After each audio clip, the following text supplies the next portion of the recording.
സ്വന്തം ഐഡന്റിറ്റി വെളിപ്പെടുത്താൻ പോലും താല്പര്യം ഇല്ലാത്ത കുറെ ഫ്രസ്ട്രേറ്റഡ് ആൾക്കാർ ഓടാന്ന് വിളിച്ച് സിറ്റുവേഷൻ എടുക്കാനുള്ള നട്ടലില്ല.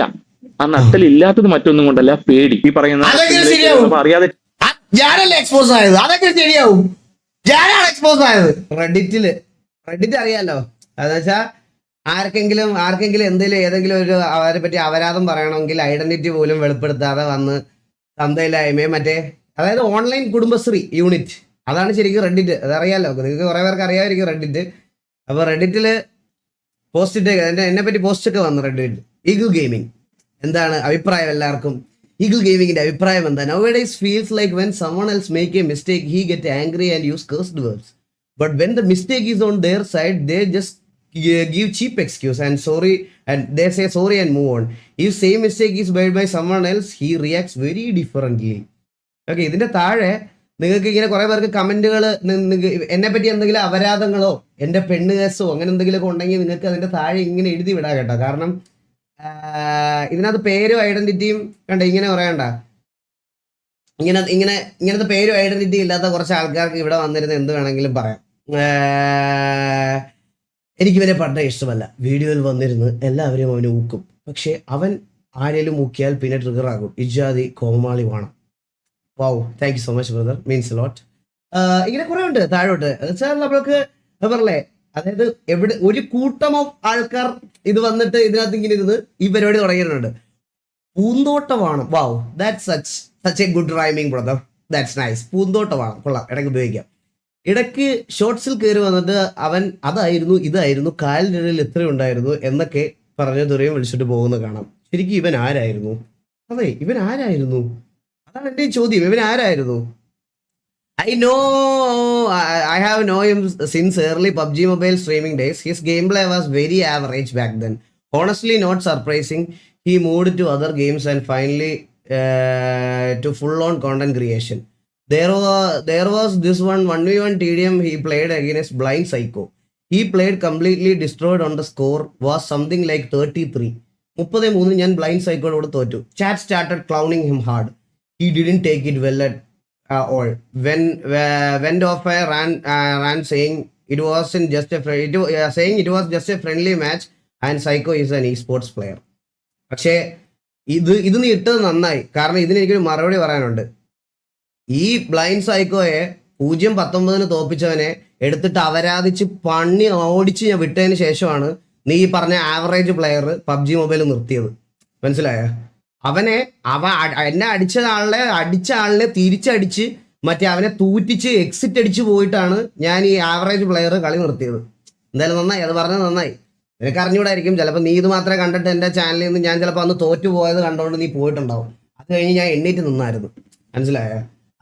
അത് നിന്നെ പോലത്തെ ആൾക്കാർക്ക് അറിഞ്ഞൂടാ. ഇതിനകത്ത് ഇങ്ങനെ കുറേ ഉണ്ട് കേട്ടോ. ഇതിനകത്ത് ഇങ്ങനെ കുറേ ഉണ്ട്. ഇതിനകത്ത് നമുക്ക് എന്ത് വേണമെങ്കിലും നിങ്ങൾക്ക് ഈ പറയണത് പോലെ ആൾക്കാരെ പറ്റി നിങ്ങൾക്ക് ഈ കാര്യങ്ങളൊക്കെ പറയാം. മീൻസ് ഇങ്ങനത്തെ ഒരു പ്ലാറ്റ്ഫോമാണ് ഇത്. ഇപ്പോൾ നിങ്ങൾ ആലോചിച്ച് നോക്കിയേ, ഒരു ഗെയിമിൽ തുടങ്ങിയ സാധനമാണ് ഇത്. ഇപ്പം ഈ റിയൽ ലൈഫ് ഇൻഫോയും ബാക്കിയുള്ള സാധനങ്ങളും ഗ്യാദർ ചെയ്യാൻ ഇത് എവിടെ വരെ എത്തിയെന്ന് നോക്ക്. അല്ലല്ലോ, വേണ്ട, എനിക്ക് കുറച്ച് വെള്ളം കൊണ്ട് തരുമോ? തണുത്ത വെള്ളം. സിറ്റിൽ കയറാം. നിങ്ങളൊക്കെ ഉണ്ടോ ഒരു കൂട്ടം ഫ്രസ്ട്രേറ്റഡോ ഒന്നും വേണ്ട, ചിലപ്പോൾ രാവിലെ വീട്ടിൽ വന്ന് മുട്ടും. എടാ, ഞാൻ അങ്ങനൊന്നും മുട്ടൂലടാ. മുട്ടിയന്മാരുണ്ട്, മുട്ടിയന്മാർക്ക് അറിയാം. അതായത് തന്തലാഴി കാണിച്ച് വീട്ടിലുള്ള കുടുംബത്തിലുള്ള ചിലപ്പോൾ നീയൊക്കെ നോക്കി നിൽക്കുമായിരിക്കും ഇവിടെ നിന്റെ വീട്ടിലുള്ള ആൾക്കാരുടെയൊക്കെ ഫോട്ടോയും ഇതൊക്കെ വരുന്ന സമയത്ത് ഈ പറയണത് പോലെ മിണ്ടാതെ ഒന്നും ചെയ്യാതെ ആയിരിക്കാം. പക്ഷെ നീ എൻ്റെ വൈഫിനോടൊന്ന് ചോദിച്ചു നോക്കിയാൽ തിരിച്ച് ഈ പറയണത് പോലെ അവക്ക് വിഷമമായിട്ടുള്ള കാര്യങ്ങളിൽ ഞാൻ അവളെ കൊണ്ട് നിർത്തിയിട്ടുണ്ടോ, അല്ലെ കൊണ്ടുപോയി കാണിച്ചു കൊടുത്തിട്ടുണ്ടോ? നിന്നെ കൊണ്ടൊക്കെ പറ്റാത്തതിൻ്റെ കഴിവുകേടാ, മനസ്സിലായോ? പക്ഷെ ഞാൻ അത് ചെയ്തിട്ടുള്ളതുകൊണ്ട് അതുകൊണ്ട് എൻ്റെ സറൗണ്ടിങ്സിൽ നിൽക്കുന്നവർക്ക് അതിനകത്ത് മര്യാദയ്ക്ക് പറയുന്ന ആൾക്കാരും ഉണ്ട് ഗൈസ്. ഈ പറയുന്ന പോലെ morphed his wife and sister may be you enjoying this കണ്ട ഇതൊക്കെ വിവരമുള്ളവരും ഉണ്ട് അതിനകത്ത്. ശരി, ഞാൻ പറയണേ, ഇതൊരു അയൽക്കൂട്ട സെറ്റപ്പാണ്. ഇവിടെ വരെ എത്തി നമ്മുടെ പ്രൊഫൈൽ. ഇല്ല, നിങ്ങൾക്ക് എവിടുന്നാന്ന് വെച്ചാൽ ഇൻഫർമേഷൻസ് ഗ്യാദർ ചെയ്യാം. ഇതിനകത്ത് എൻ്റെ എക്സിനെ പറ്റിയൊക്കെ പറയുന്നുണ്ട്. ഇവന്മാരുടെ വിചാരം എന്ന് പറഞ്ഞുണ്ടല്ലോ, അതിനെയൊക്കെ പറ്റി പറയുമ്പോൾ എൻ്റെ എന്തോ രോമം എന്തോ ഇളകി വീഴും. ഞാൻ എൻ്റെ പെണ്ണുമുള്ളോട് രാവിലെ വായിച്ചിരുന്ന് ചിരിക്കുമായിരുന്നത്. ഞാൻ ഇപ്പോൾ അവളെ ഇപ്പോൾ വരുമ്പോൾ വേണമെങ്കിൽ അവളെ പിടിച്ചിരുത്തി വായിച്ചു കേൾപ്പിക്കാം. നിനക്കൊക്കെ കാണണോ? ട്രൈ ചെയ്ത് നോക്കടാ. നിനക്ക് അങ്ങനെ എന്തെങ്കിലും ഉണ്ടെങ്കിൽ അങ്ങനെ ട്രൈ ചെയ്ത് നോക്ക്. നിനക്ക് ഇതൊക്കെ കിട്ടണം, ഇങ്ങനെ കിട്ടണം എന്നാണെങ്കിൽ അങ്ങ് ട്രൈ ചെയ്ത് നോക്ക്.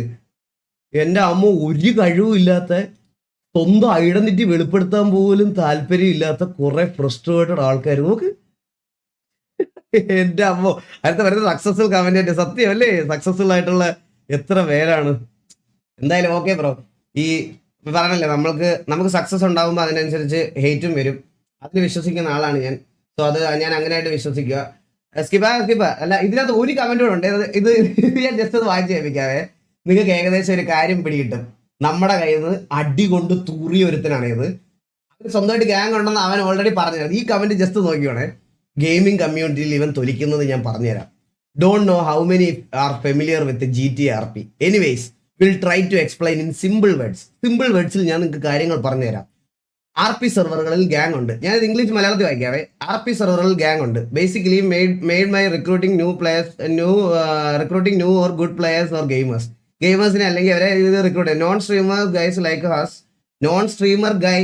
ലൈക്ക് അസ് അവനെ പോലത്തെ നോൺ സ്ട്രീമേഴ്സ് ആയിട്ടുള്ളത്. And for new players from different PvP gun play server. അപ്പൊ ഈ ബാക്കിയുള്ള ഗ്യാങ്ങുകളൊക്കെ PvP പ്ലേയേഴ്സിനെ കണ്ടുപിടിച്ചത് എങ്ങനെയാണ്? ഈ സ്ട്രീമർ ഗ്യാങ് എന്ന് പറയണത് എന്താടാ? നിനക്ക് കമ്പ്യൂട്ടർ ഉണ്ട്, OBS എടുത്തിട്ട് നിനക്ക് ഞെക്കാൻ അറിഞ്ഞൂടെ? സ്ട്രീം ഗോ ലൈവ്, അതിനൊരു കഴിവ് വേണം ബ്രോ. വെറുതെ സ്ട്രീം ഇട്ട് സാധനം ആട്ടിക്കൊണ്ടിരുന്ന ആരും കാണാൻ വരൂല. അതൊരു സ്കില്ല, അതൊരു കഴിവാ. ആ കഴിവിലൊക്കെ ഇതൊക്കെ ആൾക്കാരെ കൊണ്ടുവരണം എന്നുണ്ടെങ്കിൽ ഒരു ഇതാണ്. ഇതിനകത്തൊരു കാര്യം പറയുന്നുണ്ട്, ഇത് നിങ്ങൾ നോക്കിക്കോണേ. Once they settle well in our team, we teach them tactics and all, help them to grind and improve their skill, teach and uplift them to gain exposure and credibility among co-players and servers. So will take around 6 months at least. 6 മാസം എടുക്കും ഒരു പ്ലെയറിനെ നമ്മൾ കൊണ്ടുവന്ന് tactics ഒക്കെ പഠിപ്പിച്ചു കൊടുത്ത് improve ആക്കി എടുക്കാൻ. Once a streamer guy like him notices them and understands this new player's capability in fight, when they fight against his gang called TVA and loses fight, he tries to get this better players to his team. മനസ്സിലായേ? അതായത് നമ്മള് എടാ ലോകത്ത് എല്ലാം work ചെയ്യുന്നത് ഇങ്ങനെയാ. അത് ബ്രോയ്ക്ക് അറിയാത്തോണ്ടാ. ഇതിൽ മറ്റേ ദാരിദ്ര്യം പറഞ്ഞിട്ട് കാര്യമില്ല. ലോകത്തുള്ള എല്ലാ സാധനങ്ങളും വർക്ക് ആവുന്നത് ഇങ്ങനെയാ. അതായത് ഇപ്പൊ നിങ്ങളൊരു പ്ലെയറിന് എന്തുകൊണ്ട് അങ്ങനെയാണെങ്കിൽ നമ്മൾ വിളിക്കുമ്പോൾ വരാതിരുന്നൂടെ അവർക്കൊക്കെ? എന്തുകൊണ്ട് വരാതിരിക്കുന്നത്? എൻഡ് ഓഫ് ദ ഡേ എല്ലാവരും സ്വന്തം കരിയറും സ്വന്തം ഇതും എല്ലാം നോക്കും. മനസ്സിലായ? സ്വന്തം ഇതെല്ലാം നോക്കും. അങ്ങനെ നോക്കുന്നത് കൊണ്ടാണ്. ബട്ട് സ്റ്റിൽ കുഴപ്പമില്ല, ഇതൊക്കെ ഫ്രസ്ട്രേഷൻ ആണ്. ആൻഡ് എനിക്ക് ഫ്രസ്ട്രേഷൻ എന്ന് പറയുന്നവരെ ജസ്റ്റ് ഇവിടോട്ടൊന്ന് നോക്കിയാൽ മതി. എന്തോരം ഫ്രസ്ട്രേറ്റഡ് ഉള്ള ആൾക്കാരെ നിങ്ങൾക്ക് ഈ കമന്റ് സെക്ഷനിലും ഇതിൽ പോസ്റ്റ് ഇട്ടവർക്കും കാണാം. എനിവേ എന്തായാലും മച്ചാ, ഓൾ ദ വെരി ബെസ്റ്റ്. എന്തെങ്കിലുമൊക്കെ കിട്ടുമോ നോക്ക്. എനിക്ക് ഇതും കൊണ്ടിരിക്കാനുള്ള പണിയില്ല. എന്തെങ്കിലുമൊക്കെ കിട്ടുമോ നോക്ക്. കിട്ടുമ്പോൾ നീ കൊണ്ടുപോകാം. അന്നേരം അതിനുള്ള മറുപടി ഞാൻ അന്നേരം പറയാം. ക്യാഷോ ലൈവ് എന്താ പേടി അല്ലെ ഹേറ്റ് വരുമെന്ന് പേടിച്ച് മാത്രം സ്വന്തം ഗ്യാങ് മെമ്പേഴ്സിനെ നാട്ടുകാരുടെ മുന്നിൽ നാണം കെടുത്തി. ഇപ്പൊ എന്തുകൊണ്ട് MRC എന്ന് പറയുന്ന ഈ ഗ്യാങ്ങിന്റെ ഓഡിയൻസ് എല്ലായിടത്തും വന്ന് സ്പാം ചെയ്യാറുണ്ടായിരുന്ന ഒരു സമയത്ത് ഷെയ്ക്ക് നിങ്ങൾ എന്തിനാണ് ഇങ്ങനെ പേടിച്ചോടുന്നത് എന്ന് പറഞ്ഞിട്ട് ഫുൾ എൽ കോലീഡർ എന്ന് പറയും. പക്ഷെ പിറ്റേന്ന് വന്നിരുന്ന് ഇവർ വേറെ അതുകൊണ്ടല്ലടാ ഇതുകൊണ്ടല്ലടാ നമ്മൾ വേറെ എന്തെങ്കിലും സിറ്റുവേഷൻ പറഞ്ഞാൽ അത് നിങ്ങൾക്ക് മനസ്സിലാകത്തില്ല, നമ്മൾ പറയാത്തതാ ഹേറ്റ് വരണ്ട, നമ്മൾ എന്തിനാ നമ്മൾ മെച്ചൂർ ആയിരിക്കണം എന്ന് പറഞ്ഞ് ഓഡിയൻസിനെ വീണ്ടും കൺവേർട്ട് ചെയ്യും. അതായത് ഈ റിയാലിറ്റി മനസ്സിലാക്കി ഓഡിയൻസിനെ വീണ്ടും കൺവേർട്ട് ചെയ്യും. ഒരു MRC ഓഡിയൻസ് എന്ന രീതിയിൽ ഡിസപ്പോയിന്റ്. കാരണം എന്താണ്? എടാന്ന് വിളിച്ചാൽ തിരിച്ച് പോടാന്ന് വിളിച്ച് സിറ്റുവേഷൻ എടുക്കാനുള്ള നട്ടലില്ല. ആ നട്ടലില്ലാത്തത് മറ്റൊന്നും കൊണ്ടല്ല, പേടി. ഹേട്രേഡ് വരുമോ എന്നുള്ള ഭയം ഒന്നുകൊണ്ട് മാത്രമാണ്. അല്ലാതെ ഇതില് മെച്യൂരിറ്റിയുടെ ഫാക്ടർ ഇല്ല, ഇതില് സ്നേഹത്തിന്റെ ഫാക്ടർ ഇല്ല, KVയോടും ഉള്ള സ്നേഹവും ഇല്ല. ഇതാണ് ഞാൻ ആസ് എ വ്യൂവർ മനസ്സിലാക്കിയ റിയാലിറ്റി. പക്ഷേ മാക്ക് എന്ന് പറയുന്ന വ്യക്തി എടുത്തൊന്നുമല്ല, ഞാൻ ഷേക്ക് എന്ന് പറയുന്ന ഒരു ഒറ്റ വ്യക്തിന്റെ കാര്യമാണ് പറഞ്ഞത്. ഇതുകൊണ്ട് തന്നെയാണ് ഷേക്ക് പിന്നീട് ഈഗിളിന്റെ സ്ട്രീമിലായാലും എക്സ്പോസ് ആവുകയും ചെയ്തത്. അന്ന് തന്നെ ഷമീർ ഈ പറയുന്ന അറിയാതെ എക്സ്പോസ് ആയത്. അതൊക്കെ ശരിയാവും. വീണ്ടും ഷമീറിനെ സ്ട്രീമിൽ വിളിച്ചു വരുത്തിയിട്ട് അത് നൈസിനെ അത് മാറ്റാൻ നോക്കി. പക്ഷെ അപ്പോഴത്തേന് ഈഗിളിന്റെ ലൈവിൽ അത് വീണ്ടും പുള്ളിക്ക് വരേണ്ടി വന്നു. അങ്ങനെ പുള്ളി അത് എക്സ്പോസ് ആയി. അപ്പൊ എനിക്ക് പുള്ളിയോട് പറയാനുള്ളത്, നിങ്ങൾക്ക് ഒരാളോട് സ്നേഹം കൃത്രിമമായിട്ട് സൃഷ്ടിക്കണ്ട. ഇപ്പൊ നിങ്ങളുടെ ഒരു വിചാരം നിങ്ങൾക്ക് മാത്രമേ ബുദ്ധിയുള്ളൂ എന്ന്. പക്ഷെ ഇൻ റിയാലിറ്റി എല്ലാവർക്കും ചിന്തിക്കാനുള്ള ബുദ്ധി ഉണ്ടെന്ന് ഈ MRCന്റെ കോലീഡറായ ഷേക്ക് മനസ്സിലാക്കണം. അതായത് എല്ലാവർക്കും അറിയാം നിങ്ങൾക്ക് സ്നേഹം, അതായത് നിങ്ങൾ ഭയന്ന് മാത്രമാണ്, പേടിച്ച് ഹേറ്റ് വരണ്ട എന്ന് പേടിച്ച്. അതായത് ഹേറ്റ് അങ്ങോട്ടും ഇപ്പൊ ഇവര് പറയുമ്പോൾ ഇതിങ്ങനെ പറയുന്നറിയോ, ഹേറ്റ് അങ്ങോട്ടും ഇങ്ങോട്ടും ആവൂടാ. അങ്ങോട്ടും ഇങ്ങോട്ടും ആവൊന്നുമില്ല. തിരിച്ച് ഇങ്ങോട്ട് ഈ പറയുന്ന KVയോടും വരുന്ന ഹേറ്റ് എന്ന് പറഞ്ഞാൽ ആരാണ്? അതായത് ബേസിക് RP എഡ്യൂക്കേഷൻ ഇല്ലാത്ത, ഇപ്പൊ എന്ത് സിറ്റുവേഷൻ എന്തായാലും MRC ഡൗൺ ആയി കഴിഞ്ഞാൽ വരുന്ന ഒരു സ്പാം ആണ് മെറ്റ. എവിടെയാണ് മെറ്റ? ഈ മെറ്റ എന്താണെന്ന് വെച്ചിട്ടാണ് ഈ മെറ്റ എന്ന് പറയുന്നത്? ഇവരുടെ ഏതെങ്കിലും ഒരു സ്ട്രീമറുടെ വായിൽ നിന്ന് ആരാണ് ഈ സംസാരിക്കുന്നത്? ഏതെങ്കിലും ഒരു സിറ്റുവേഷനിൽ അത് മെറ്റിയടിച്ച് വന്നയാടാന്ന് പറഞ്ഞാണ്. പക്ഷെ അവർക്ക് അവർ വേർഡ് മതി. പിന്നീട് ഈ പറയുന്ന മെച്യൂരിറ്റി ഇല്ലാത്ത ഓഡിയൻസ്, ഇവർ നാഴികയ്ക്ക് 40 വട്ടം മെച്യൂരിറ്റി എന്ന് പറയും. പക്ഷെ ഇതേ മെച്യൂരിറ്റി ഇല്ലാത്ത ഈ ഓഡിയൻസ് ആണ് വന്നിരുന്ന് മെറ്റ 47 അല്ലെങ്കിൽ KVA മെറ്റ എന്ന് പറയുന്നത്. പക്ഷെ അപ്പോ ഈ മെച്യൂരിറ്റി ഉള്ളവനാണ് ഷെയ്ക്ക് എങ്കിൽ, മെച്യൂരിറ്റി ഉള്ളവനാണ് മാക് എങ്കിൽ, മെച്യൂരിറ്റി ഉള്ളവരാണ് അവരുടെ ഗ്യാങ്ങിലെ ഓരോ മെമ്പേഴ്സ് എങ്കിൽ, അപ്പോ അവരെ പറഞ്ഞ് തിരുത്തേണ്ട ചുമതല ആ ഗ്യാങ്ങിലുള്ള ഓരോരുത്തരും നിക്ഷിപ്തമാണ്. അത് ചെയ്യാത്തിടത്തോളം കാലം മെച്യൂരിറ്റിയെ പറ്റി മിണ്ടായെങ്കിലൊന്നും ഒരു ധാർമ്മിക അവകാശവും ഇല്ല. പിന്നെ ഇനിയെങ്കിലും എനിക്ക് ഞാനൊരു ഇപ്പൊ എല്ലാ ഗ്യാങ്ങിനും ഒരുപോലെ ഇഷ്ടപ്പെടുന്ന ഒരാളാണ്. പക്ഷെ ഞാൻ പറഞ്ഞു MRCന്റെ ഒരു ഫാൻ ബോയ് ഒന്നും അല്ല. അതിലും കൂടുതൽ ഞാൻ KVAയും TVAയും ആണ് സ്നേഹിക്കുന്നത്. അത് യാഥാർത്ഥ്യം തന്നെയാണ്, ഇല്ലെന്നൊന്നും ഞാൻ കള്ളൊന്നും പറയേണ്ട കാര്യമൊന്നുമില്ല. പക്ഷെ MRCയോട് എനിക്കൊരു ഹേറ്റ് ഇല്ല. Falcon is no more part of MRC. Explanation live on 11:30 PM. Wow. Bro, ഞാൻ പറഞ്ഞതിൽ എന്തെങ്കിലും തെറ്റുണ്ടായിരുന്നോ എന്ന് ജസ്റ്റ് ആരെങ്കിലും ജസ്റ്റ് ഒന്ന് ആലോചിക്കണേ പ്ലീസ്. എന്തെങ്കിലും ആരെങ്കിലും ഒന്ന് ചിന്തിച്ചു നോക്കണേ. ഒന്ന് ബാക്കിലോട്ടൊന്ന് ചിന്തിക്കണേ. ദയവേദ ഒന്ന് ചിന്തിക്കണേ.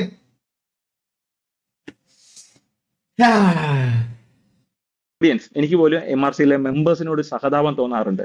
കാരണം അവരുടെ മെമ്പേഴ്സിന് പോലും കൊടുക്കാത്ത വില ഈ TVAയോടും KVAയോടും, അതായത് ഈ ചില പണ്ടൊക്കെ ആൾക്കാർ പറയല്ലോ താങ്ങി നിൽക്കുക, അതുപോലെ തന്നെയാണ്. അത് താങ്ങി നിൽക്കുന്നത് അവരുടെ ഗ്യാങ്ങിന്റെ നിലനിൽപ്പിന് വേണ്ടിയും അവരുടെ പേഴ്സണൽ ഈ പറയുന്ന ഗ്രോത്തിന് വേണ്ടിയും മാത്രമാണ്. അവരുടെ RPയിലുള്ള ക്യാരക്ടറിലൂടെ അവരുടെ പേഴ്സണൽ യൂട്യൂബ് ചാനലായാലും അവരുടെ പേഴ്സണൽ ഗെയിമിംഗ് കരിയറും ഗ്രോ ചെയ്യാൻ വേണ്ടി മാത്രം താങ്ങി നിൽക്കുമ്പോൾ അവർ ആക്ച്വലി ആ ഒരു തെറ്റ് ചെയ്യുന്നത്. ഷമീർ പോലും അങ്ങനെ ചെയ്യാറില്ല.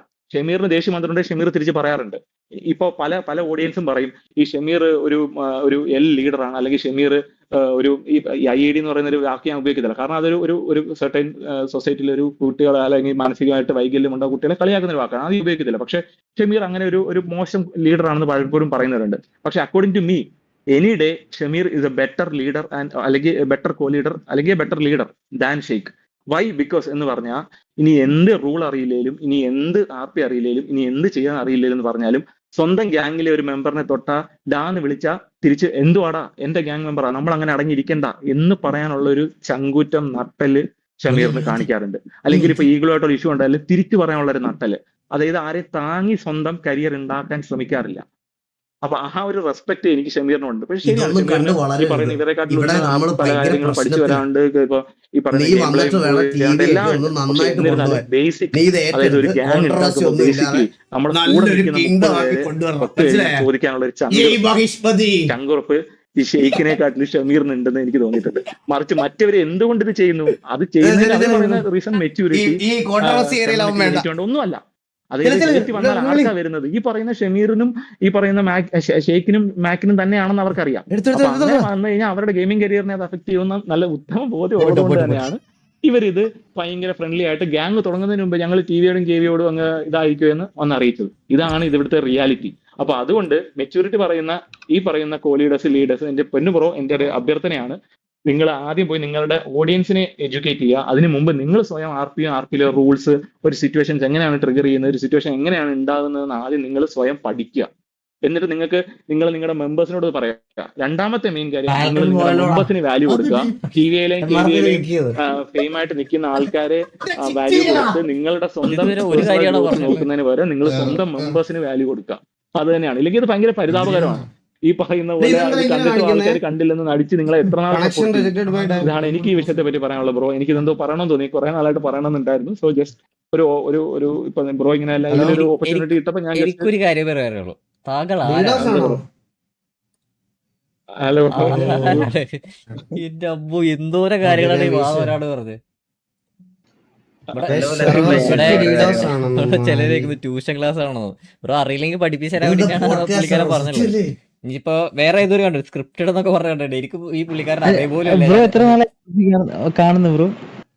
ബ്രോ ഞാനൊരു 4-5 കൊല്ലമായിട്ട്, അതായത് ഞാൻ ആദ്യമായിട്ട് TVയും KVന്റെ അടി വന്നില്ലേ, ആ സമയം തൊട്ടാണ് ഞാൻ കണ്ടു തുടങ്ങിയത് ബ്രോ. അതായിരുന്നു എനിക്ക്, അതായത് പൊതുവെ അന്നെന്ന് പറഞ്ഞാൽ എല്ലാവരും TVനെ ആയിരുന്നു കൂടുതൽ സപ്പോർട്ട് ചെയ്യുന്നത്. പക്ഷെ അപ്പൊ നമ്മൾ സ്വാഭാവികമായിട്ടും ഈ സപ്പോർട്ട് കുറവുള്ളവരെ ഇവര് ഇഷ്ടപ്പെടുമല്ലോ. അങ്ങനെ അത് കാരണം അന്ന് എനിക്ക് ഏറ്റവും കൂടുതൽ ഇഷ്ടം നീലനായിരുന്നു. ഇപ്പൊ ടി വിയിൽ പോയ അങ്ങനെ നീലൻ. പിന്നെ അന്നൊരു കാസ്ട്രോന്റെ ഒക്കെ ഒരു ക്ലച്ച് ഉണ്ടായിരുന്നു, ഒരു ടഫ് ആറിലൊക്കെ ലാസ്റ്റ് ഒരു 1v2 ഒക്കെ എടുത്ത് ലാസ്റ്റ് മറ്റേ സമയം തീരാറൊക്കെ ആയിരുന്ന ടൈം. ആ ഒരു സമയത്തൊക്കെയാണ് മെയിൻലി കൂടുതലും കണ്ടു തുടങ്ങിയത്. അതെ, ഞാൻ ബാക്കിയുള്ളവരോട് ചോദിച്ചോട്ടെ. ഞാൻ കുറെ ഒരു okay bro, okay okay okay bro. Okay, ശരി ശരി ശരി. പോഡ്കാസ്റ്റ് നടക്കണേ ബുട്ടൻ. ചോട്ടെ ഹലോ, അപ്പൊ വലിച്ചെടുത്തമാര് തെറി പറഞ്ഞ എന്ത് ചെയ്യും?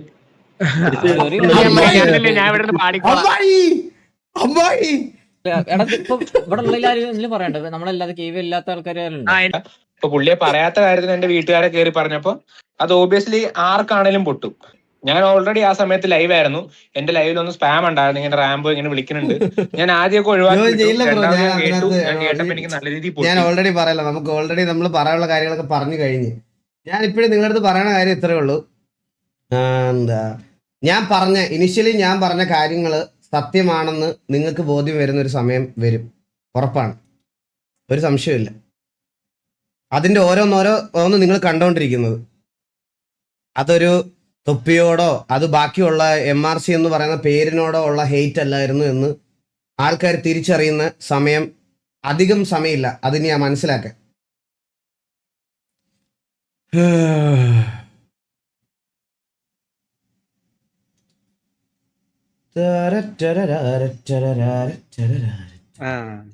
ഹലോ, കേറാൻ പറ്റത്തില്ല കേട്ടോ സിറ്റിയില്. സിറ്റിയിൽ കയറാൻ പറ്റത്തില്ല, എല്ലാവർക്കും ബ്ലോക്കാ. 229 ഓൾവേസ് MRC പറയാനില്ല, എനിക്കിതിൽ പറയണ്ടേ പറ. അതായത് കെ വി ഇപ്പൊ മെറ്റയാണ് അല്ലെങ്കിൽ ഇതേപോലെ കൺവേർട്ടിംഗ് ആണ്, അതിനെക്കുറിച്ചിട്ടാണ് ഇപ്പൊ വരാൻ പറഞ്ഞു VC-യില്. അപ്പൊ അതില് അത് ബ്രോക്ക് അത് പ്രൂവ് ചെയ്യാൻ പറ്റെങ്കിൽ, അല്ലെങ്കിൽ കെ വി മെറ്റയാണ് അല്ലെങ്കിൽ ഞാൻ സംസാരിച്ച് കൺവേർട്ടിംഗ് ആണെന്ന് ബ്രോക്ക് പ്രൂവ് ചെയ്യാൻ പറ്റെങ്കിൽ ഓൾവേസ് MRC അല്ലെങ്കിൽ ഇത് മെറ്റ പറയുന്നത് ഇത് ചെയ്യാനാണ് പറഞ്ഞത്. അതിനാണ് വരാൻ പറഞ്ഞത്, അല്ലാതെ ഇവിടെ ബിരിയാണി ഇവിടെയാണോ പറഞ്ഞത്? ചിലപ്പോ സർക്കാസം ആയിരിക്കും, പറയാൻ പറ്റത്തില്ല, അറിഞ്ഞൂടാ.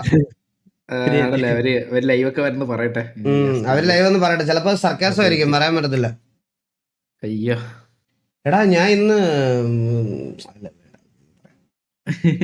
കപ്പ് കേക്കിന്റെ സ്റ്റോറി കണ്ടു. ഞാൻ കണ്ടായിരുന്നു. ഒന്നും പറയാനില്ല ഇതിനൊന്നും. അത് എനിക്ക് തോന്നുന്നു ഇവരാണല്ലേ ലേറ്റ് ആയിട്ട് അറിയുന്നേടാ. ആണ് ഇവരാണ് എല്ലാം ലാസ്റ്റ് അറിയണത്. നിങ്ങളാ ലാസ്റ്റ് പറയുന്നുണ്ടായിരുന്നു. ഇതൊക്കെ നമുക്ക് എത്ര മാസങ്ങൾക്ക് മുമ്പ് അറിയാവുന്ന കാര്യങ്ങളാ ഗൈസ്.